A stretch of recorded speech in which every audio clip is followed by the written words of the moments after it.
Je suis inspirée aujourd'hui pour vous parler du piège de la spiritualité New Age qui mène petit à petit, voire très fortement, vers ce qu'on appelle de l'ego spirituel. Je vais te partager ici une dizaine de croyances dont la dernière parlera de Jésus, sur lesquelles il va falloir porter une attention particulière pour ne pas justement tomber dans ce piège.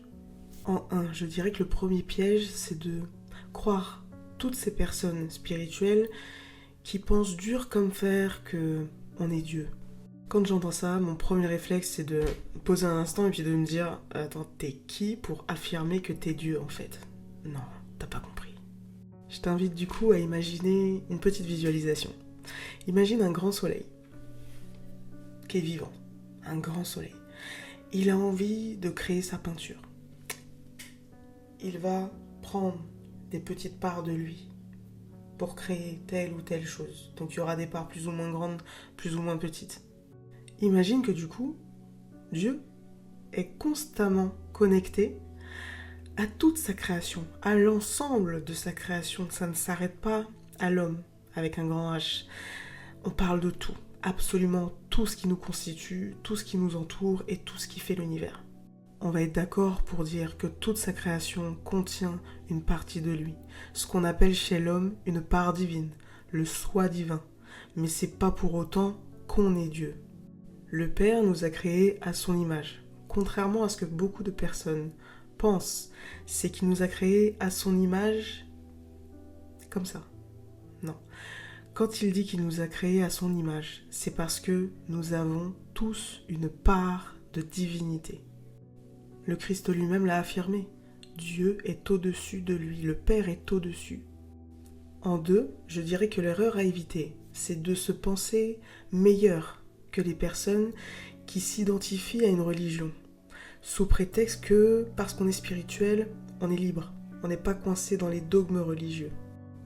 Je vais pas m'attarder dessus, juste le fait de penser, d'affirmer qu'on est meilleur qu'eux parce que nous on est libre et qu'on s'emprisonne pas, c'est de l'ego spirituel.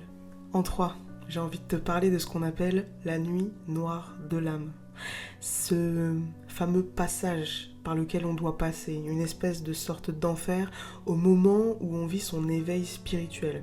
Parce qu'on ouvre les yeux sur pas mal de choses et qu'on se rend compte encore plus dans quel monde on vit. Ce passage de souffrance, la nuit noire de l'âme, le piège, c'est de penser que ce n'est qu'un passage. En réalité, permets-moi de te dire que la spiritualité, c'est censé être une spiritualité vivante. C'est le travail de toute une vie. Parce que finalement, l'expérimentation qu'on fait sur Terre, c'est un travail sur soi qui consiste globalement à agir, à mener une vie qui te permet d'accéder au Dharma, d'accéder au royaume de Dieu. Comment? En incarnant le plus possible ce qu'on appelle les fruits de l'esprit, en vibrant haut, en menant une vie, j'ai pas envie de dire exemplaire, ça n'existe pas. Parce que la seule personne qui a mené une vie exemplaire sur cette terre, c'est le Christ. Donc pour conclure le troisième point, la spiritualité vivante, c'est une incarnation et une adaptation continuelle, de manière à ce que ton corps physique, matériel, s'unifie le plus possible à ta part divine et te permette d'accéder au royaume de Dieu.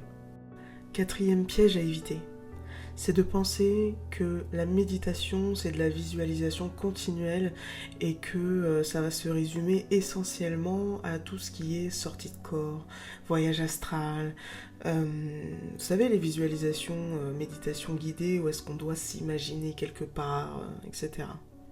Alors que ce qui est paradoxal, c'est que la spiritualité vivante, c'est un travail d'ancrage permanent, surtout lorsqu'on ascensionne et qu'on devient de plus en plus unifié à notre part divine, c'est là où on va devoir travailler de plus en plus l'ancrage.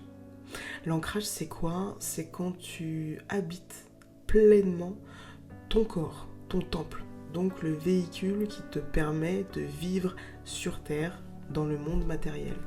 Parce que tout est fait au jour d'aujourd'hui pour nous distraire et donc nous détourner l'attention de notre temple. Notre temple, c'est ce qui fait ta connexion avec l'Éternel. En 5, je dirais que le piège à éviter, c'est de penser que la spiritualité, c'est continuellement vibrer haut, être constamment dans la joie, ne pas se mettre en colère, toutes ces choses-là. Encore une fois, ce qui est paradoxal, c'est que plus tu voudras fuir tes émotions, plus elles vont t'envahir, plus elles vont t'empoisonner la vie. La spiritualité vivante, c'est d'accueillir l'émotion, de traiter l'info, savoir pourquoi est-ce que je ressens ça, qu'est-ce qui se passe, voilà, ok.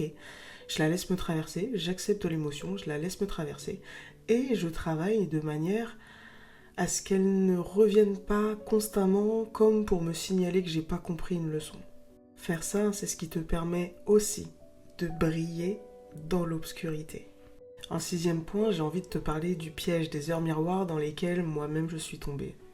Alors, je suis pas en train de dire que les chiffres n'ont aucune signification. Je suis juste en train de te dire que il n'est pas nécessaire de regarder la signification de toutes les heures miroirs sur lesquelles tu vas tomber.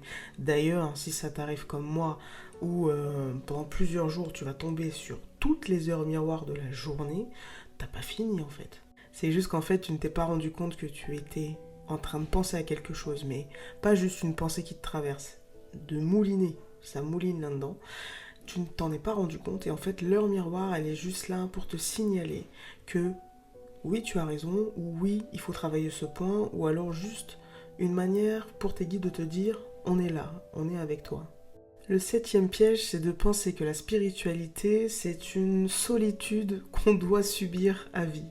On en revient à cette fameuse nuit noire de l'âme où, en fait, tu ressentiras cette solitude tant que tu n'auras pas travaillé sur toi-même. Le 8e piège, c'est de croire que l'invisible prime sur la matière. Or, ce qui fait une spiritualité vivante, c'est la réalisation de l'invisible dans la matière. Le 9e et avant-dernier piège de cette liste, c'est de penser que pour s'unifier à notre soi divin, il faut absolument écraser, supprimer notre ego. L'objectif, la finalité, c'est de comprendre que notre ego, c'est un système de sécurité. Donc là, il va s'agir d'apprendre à connaître ce système de protection pour avoir ce qu'on appelle une maîtrise de présence. Le 10e et dernier point, et c'est mon préféré, c'est d'affirmer que Jésus-Christ n'est qu'une idée et qu'il n'a pas existé. Je ne vais pas m'attarder sur des explications, les preuves scientifiques sont là pour prouver qu'il a existé. Mais j'attire là ton attention sur ce que je vais dire pour clore cette vidéo. La clé pour accéder au royaume de Dieu, ce n'est pas de croire en un homme qui a existé. Écoute bien, parce que c'est une prise de conscience qui est absolument formidable. L'incarnation parfaite du Christ représente un état de conscience qui te donne l'accès au royaume de Dieu. Et son incarnation parfaite sur terre nous doit servir de modèle, de manière à ce qu'on puisse y avoir accès, nous aussi. Je ferai des vidéos spécifiquement dédiées au Christ. Alors si tu ne veux pas les rater, si mon contenu te plaît, n'hésite pas à t'abonner, à liker, à partager et à commenter. Sois béni, salut.